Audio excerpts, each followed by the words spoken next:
release of Fallen Kingdom coming very soon, I thought it would be a good idea to talk about Jurassic World and what the movie means to me over the past 3 years since its release. But most importantly, I want to talk about how the concept of a fourth Jurassic Park movie has actually affected me throughout literally most of my life at this point, going beyond the 3 years since Jurassic World had come out. In order to truly understand this little discussion post, I'm going to have to take you back 17 years into the past to summer of 2001. Jurassic Park 3 was shaping up to be the biggest movie of the year, the much-anticipated second sequel in the Jurassic franchise, coming off of huge successes of The Lost World. The studio was so confident in it that during the press releases, it was leaked that Steven Spielberg was already beginning negotiations with the studio to begin producing Jurassic Park 4. I absolutely lost my mind when I heard that news, because not only were we getting a new Jurassic Park sequel this summer, we will be getting another Jurassic Park movie shortly after. It made me think that we would be getting more and more Jurassic Park movies, that the franchise would be stronger than ever, and we'd have all new stories to explore, and I couldn't be more excited. But then, Jurassic Park 3 came out, and for as entertaining as the movie can be, if you have the right mindset for it, I don't think anybody can deny that its true failure comes from not being able to live up to the expectations set by its predecessors. Effectively speaking, the disappointing failure of Jurassic Park 3 effectively knocked the franchise into a coma that lasted for about 14 years. Jurassic Park 4 ultimately went into production hell, and I followed the information trail that I could, keeping up with as many of the rumors surrounding Jurassic Park 4 and its release and its production as closely as I could. I ultimately picked up information where I could find it. So the working idea behind Jurassic Park 4 was that it was going to explore a new age for Jurassic Park, where InGen was effectively so desperate to stay out of bankruptcy, that they would make a military contract in order to allow the military to create hybridized dinosaurs, splicing the DNA of Velociraptor with both DNA samples of human beings and dogs in order to create domesticated, trainable dinosaur human soldiers that would effectively act as attack dogs. Seeing the concept art for these things greatly disturbed and upset me, because I ultimately could not believe that the people who made Jurassic Park were considering taking the franchise in this direction, because it just didn't fit with what Jurassic Park was. While it might be in keeping with how genetic engineering technology was being misused, it ultimately came off too much like a Sci-Fi Channel original movie idea. I'm not going to go into too much detail about what could have been, because, let's face it, there are other people on YouTube who have done videos on that, and some of them are much better than I do. They have so much more information than I, so I'm just going to leave it at that. I'm here to talk about my initial reactions to these things. And ultimately speaking, after hearing these rumors, I began to believe that maybe the idea of a Jurassic Park 4 really wasn't all that good. Maybe it's better that Jurassic Park remains in dormancy for now, so that the people can finally clear their heads about what they're doing. But I think that there's one thing that the entire fanbase could agree on for what Jurassic Park 4 was going to be. After the rather lackluster performance of Jurassic Park 3 and the veritable production hell that the fourth movie was in, I'm pretty sure everyone everywhere could agree that the assumption was that Jurassic Park 4 was going to be the last film in the franchise, that depending on its success, it would either revise the franchise or it would kill it. We began to anticipate that Jurassic Park 4's working title would inevitably be Jurassic Park 4 Extinction. It was around the late 2000s that tragedy struck the Jurassic Park fan community as well as the Jurassic Park 4 production team, as on June 15th, 2008, Stan Winston passed away. Stan Winston was the technological special effects genius that brought us the absolutely breathtaking and stunning, groundbreaking practical effects that brought the dinosaurs in Jurassic Park to life. Through the use of animatronics, hydraulics, artistic renderings, he managed to build the dinosaurs of Jurassic Park from the ground up, and he was involved in Jurassic Park, he was involved in Lost World, and he was involved in Jurassic Park 3. It was a great, tragic loss for us in the Jurassic Park fan community when we learned that Stan Winston had passed away.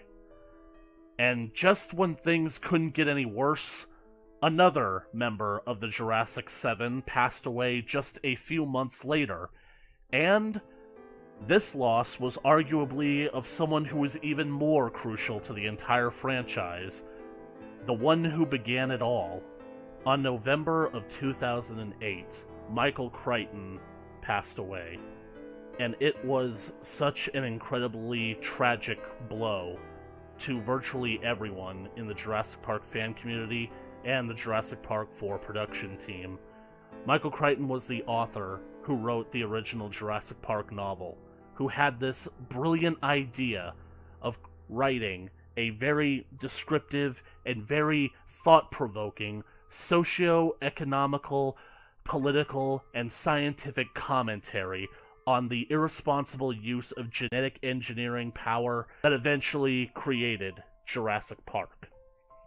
The success of that novel effectively changed the world of filmmaking forever. So there you have it. In 2008, 2 members of the original Jurassic 7 had tragically been taken from us. I believed that it was at this point that, with the deaths of both Stan the Man Winston and Michael Crichton, that Jurassic Park 4 had effectively died with them. It was the final nail in the coffin that completely killed whatever chance the production for this movie had of getting off the ground. Just preserve the memory of what it was, and respect that 2 of the men who helped bring it to life are no longer with us. Respect their memories and their work by not tampering with it. I can't help but be reminded of all people, Kathleen Kennedy effectively confirming that all talks and plans for Jurassic Park 4 died with Stan and Michael. I remember her giving a quote virtually saying that they felt that it would be tasteless, tactless, and unbelievably crass of them to proceed with the franchise without its original creator. And I gotta say that I somewhat agreed with her, although I kind of wish she would keep that similar attitude when talking about other franchises that she would eventually go on to have later in her career, but that's a topic for another video.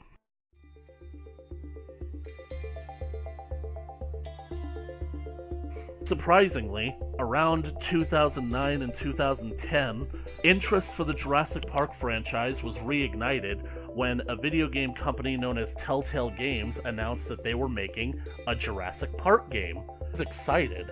This ultimately showed that people who were genuinely interested in Jurassic Park, in continuing the story, were now making a game that was specifically made to tell an untold story of Jurassic Park. The game released in November of 2011. It ultimately has garnered a moderate success and mostly pulling in mixed reviews from fans. I personally love the game, not just because the story is interesting, but also the fact that it helped revive in public interest in Jurassic Park, even to the point where the game has been ultimately considered in canon with the movies as an unofficial sequel to the original movie. So now that Jurassic Park was back in the public eye in 2011, the realization came that within just a few years, Jurassic Park would be celebrating its 20th anniversary, and suddenly, a revival of Jurassic Park 4 followed. Spielberg announced that talks were underway for the new movie, and it should be out by 2013 to coincide with Jurassic Park's 20th anniversary. I, however, was now a very cynical teenager, and I just wasn't hearing it anymore. I was not going to have it. I had heard talks about this movie basically for the last decade or so, and it just didn't seem like it would ever actually happen, especially considering that they were still apparently working with the idea of hybridized humanoid dinosaurs from the rumors that I had been hearing at the time. And so, of course, I kept waiting and waiting, thinking, hoping beyond all hope that maybe the new Jurassic Park movie would happen, but believing that it never would. That eventually the project would just fall out from underneath itself and once again fall into dormancy. 2013 happened, and instead of getting this new movie, we instead got Jurassic Park in 3D to celebrate the movie's 20th anniversary. And I was excited because ultimately the 3D trend was pretty big back then. Once movies started filming in 3D, older movies started being released in 3D to get the 3D treatment. And I was excited about this because it meant that some of my old favorite movies were going to be re-released to theaters so that I could go to the theater and see them. Unfortunately, I had to pass up the opportunity to go see Jurassic Park in 3D, and ultimately, that's one of the things that I am still bitter about to this very day. 2013 passed, and I was almost certain that all talks about a fourth Jurassic Park movie were dead in the water. But then 2014 happened, and we started hearing new news. We started talking about how the new movie had a title, how they were going to be calling it Jurassic World.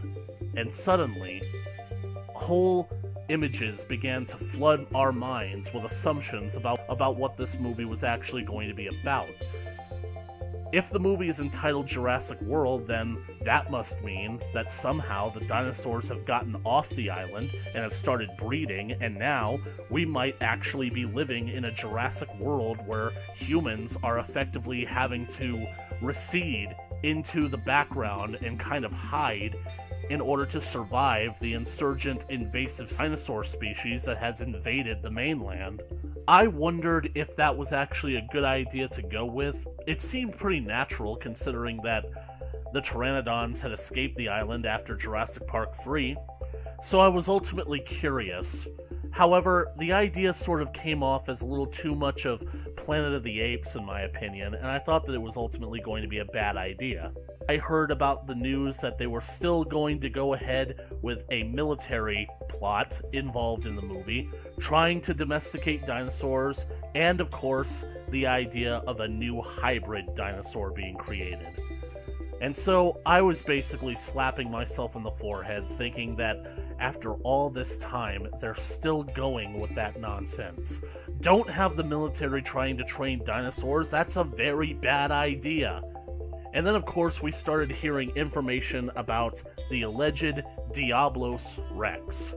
All of my friends were excited about it because they thought that it was going to be some new, cool animal that was bigger and badder than the T-Rex and was going to completely steal the show.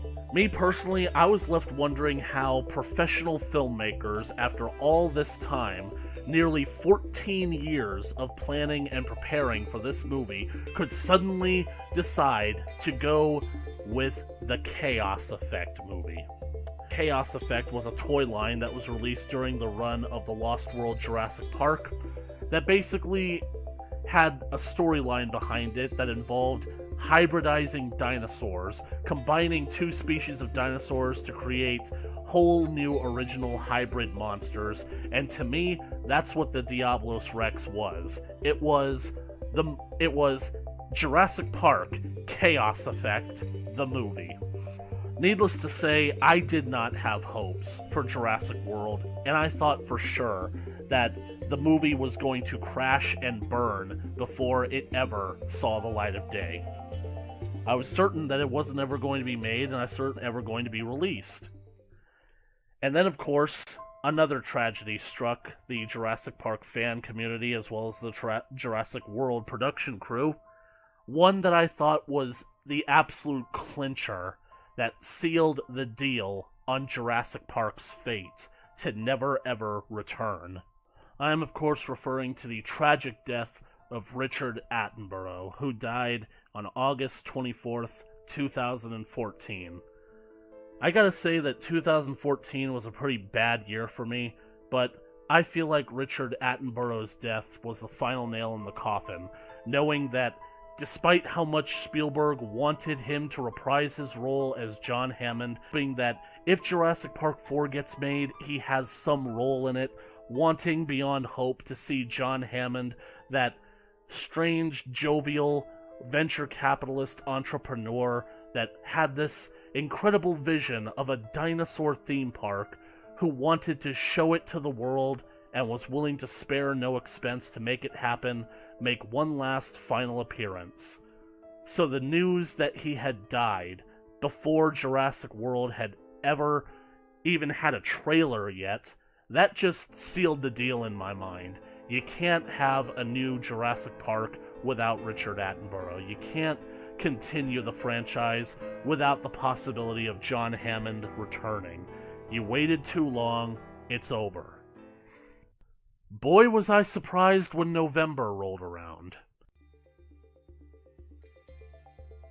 The trailer for Jurassic World, and suddenly, all of my assumptions completely paled in comparison to what I was actually seeing on screen, as I realized the makers of this movie had used literally the most brilliant idea to make this movie that I hadn't even considered during the 14 years that I waited for it. The idea being that the park is open. Needless to say, when I watched the trailer and realized that Jurassic World was going to involve Jurassic Park opening its doors to the public, and when I heard the Jurassic Park theme music being played slowly and somberly on a piano, specifically meant to tug at the nostalgic heartstrings, I almost shed a tear at the beauty that I was seeing. But ultimately, I still could not get past the fact that everything about this movie seemed to be revolving around the chaos effect. The idea that there's this new genetically modified hybrid that they're bringing to the park. And then, of course, the trailer had its most controversial moment, the idea of Chris Pratt having trained velociraptors. The trailer ending with the raptors being released like horses at a track race, and then riding alongside Chris Pratt on a motorcycle. That ultimately scared and disturbed a lot of people, especially me, because it made me think, oh god, what have they done to the raptors? It made me think that the plan of the movie to have trained, militarized raptors was going to rear its ugly head into the plot of this movie. And I just kept thinking, no, you can't do that with the raptors. They're savage. They're inherently untamable. They are the only dinosaur in Jurassic Park that's actually supposed to be scary. And then, of course, other promotions and other trailers for the movie came out, and they, of course, showed the scene where Chris Pratt is holding off the raptors in the raptor pen, giving audiences the impression, yeah, he's tamed these animals. The fact that they're not ripping him to shreds at this very moment shows that he's basically got them trained. So needless to say, during the months leading up to Jurassic World's release, I was very worried about this movie. If I could talk one moment about something that perturbed me, it was ultimately the name. I had assumed that Jurassic World was meant to be the title of the movie to imply that dinosaurs had gotten off the island and were now roaming free in the world outside of the island. They were now mixed with the global ecosystem. The moment that I saw Jurassic World written in big blue letters above the gate opening for the theme park itself, I suddenly realized that they've changed the name. Why have they changed the name? Why not just call the park itself Jurassic Park? You want to call the movie Jurassic World, that's fine, but why change the name of the park? You can't just change the name of the park like that. Because ultimately speaking, the idea of Jurassic World basically sounds like the one in Orlando, doesn't it?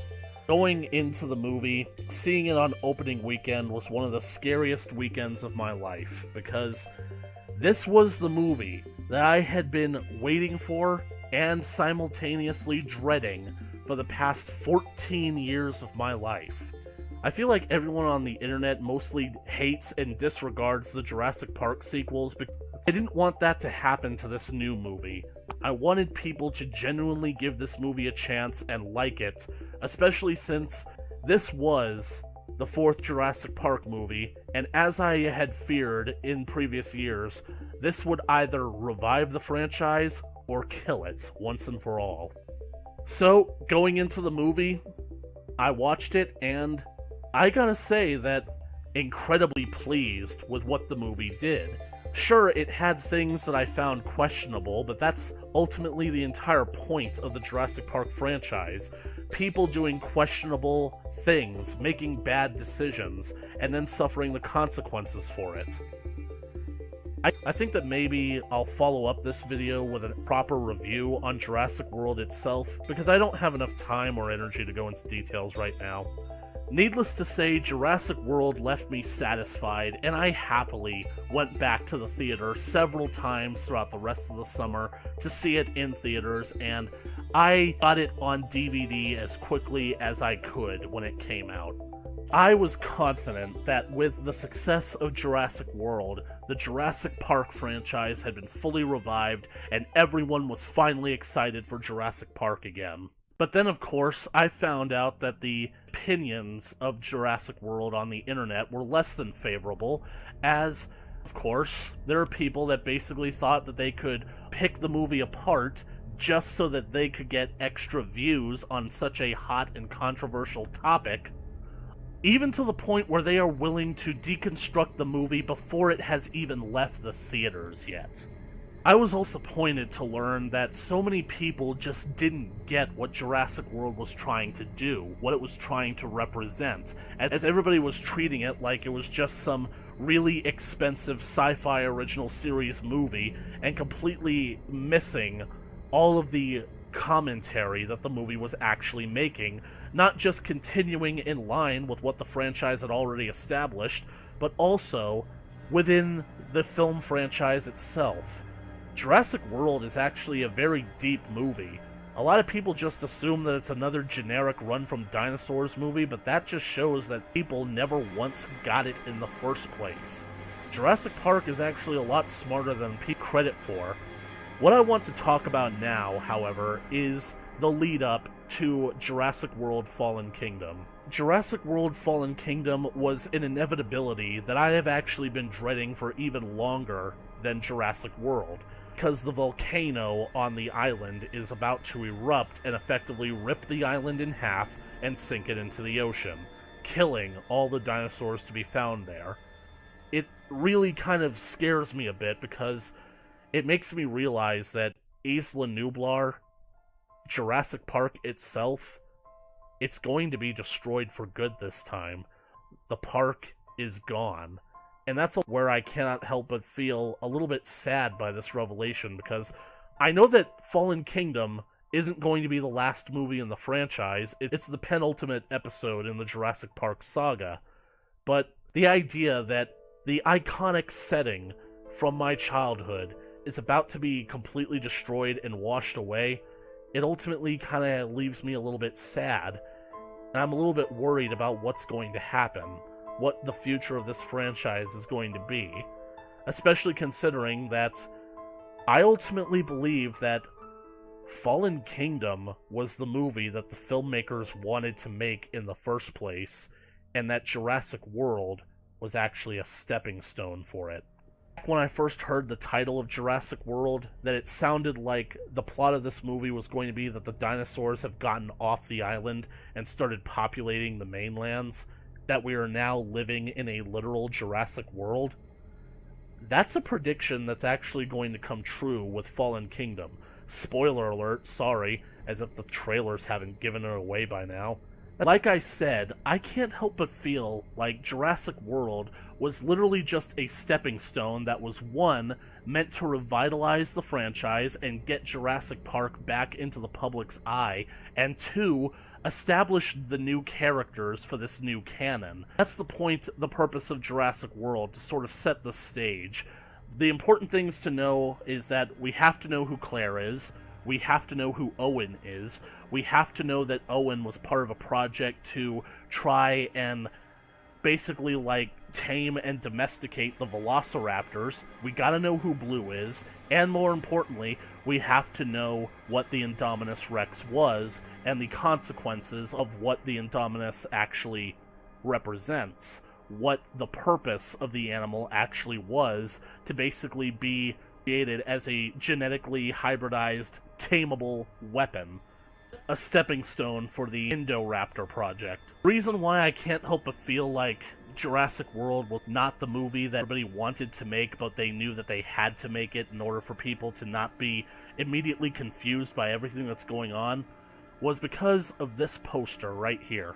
Rather ominous shot of a velociraptor looking back at the camera. And the thing about it is like, once you see the Jurassic World movie, you know that that's Blue right there. Now take a look at what Blue is standing on.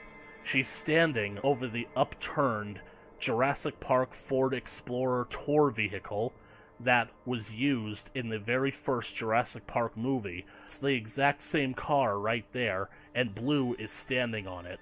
Almost like a remnant from the past has suddenly woken up and come back to life to tell us that this franchise is definitely still alive.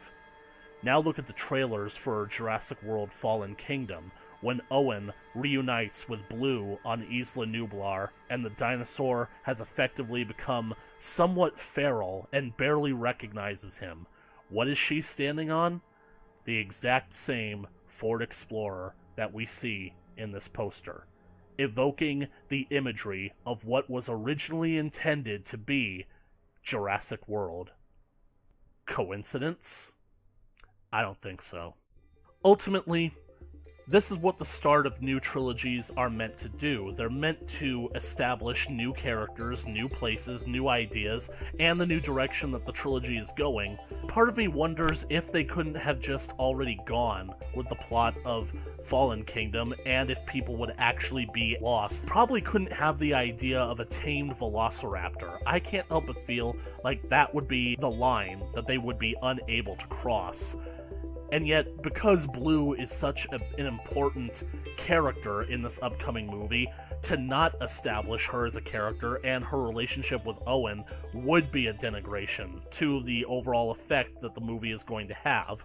But going back to the fact that Isla Nublar is about to be destroyed, I can't help but feel like, in a lot of ways, we were somewhat teased with Jurassic World, and almost cruelly teased with Jurassic World, because what immediately won me over with the concept of Jurassic World is the fact that after 22 years, the park was actually open. It had opened its doors, and it was working. It was successful, and it was beautiful. John Hammond's dream had finally come true, and it was unbelievable, to say the least. It was everything that I wanted it to be, apart from the name, of course. Now, even worse, the island itself is going to be gone.